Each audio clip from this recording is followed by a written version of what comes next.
2x plus y sawasawa na 4. X plus y sawasawa na 2. Find x and y. Okay. So, ili tell a simultaneous equation. Kwa hiyo hapo tunatumia ni by substitution method. By substitution method. Si ndio? Ndio. Okay. Solution. Ukiona umepata swali lolote ukaambiwa swali lolote la simultaneous, umepata tu unknown equation. Ukiambiwa utafute two variables. Hapa ni x and y. Unataka kwanza make hizi equation ni mbili. So, unataka utengeneze equation moja tena. Moja wapo.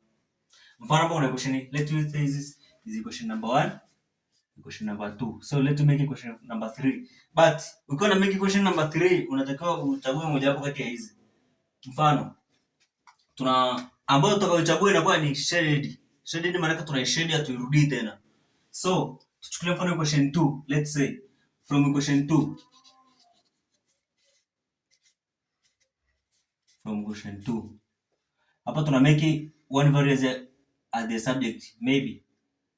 Tuna state x plus y is equals to 2. So let me make it maybe y is the subject. Y is equals to 2 minus x. This is what we call it as question number 3. Umeona? Nadhani kwenye ku make the subject hiyo inakuwa hiyo usumbuko sababu tulishaelekezana huko nyuma. So tukisha make hiyo question 3 hapa, hii inakuwa shaded. Equation ambayo umemake ina kutoka kwenye hizo question mbili inakuwa shaded. Hii tumesha shade. Haturudi tena. So tunaenda kurecall kwenye equation 1. Equation 1 inasema from equation 1 matching with equation number 3. So we substitute this variance of y.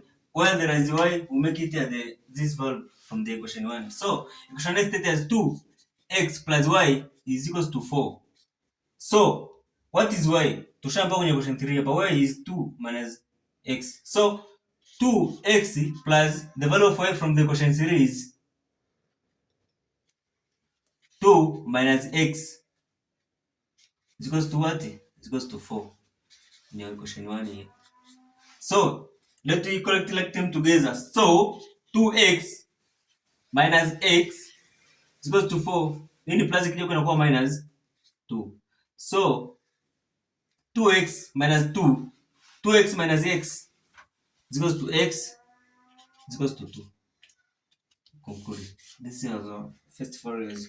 So tushapata x. Tumeshatumia equation 2, equation 1 tumeshazitumia. Equation yetu ambayo imebaki ni equation 3 sasa. Equation 3 ndio tunaenda kupata variance ambayo imetoka. Let you recall from equation 3. Equation number 3. Tuna recall as y is equals to 2 minus x. This is equation 3. Tuna recall namna hiyo. So, what is x from this? Y is equals to, the value of x is equals to 2. So, let me just put it from the sub. 2 minus 2. So, y is equals to 0. Over. So, therefore, now conclude the value of x and y are 2 and 0. So, let me prove. To prove je, jibu letu ni sawa? Ni kweli? Sawa? Ndio. From equation maybe 3. No. Tutafute equation moja hapo. Maybe x prove. X plus y is equals to 2. So, what the value of x is 2. Plus what is the value of y? 0. 2. So, 2 is equals to 2. It's shown. Over. That is by elimination method. Shit. By substitution as well by elimination.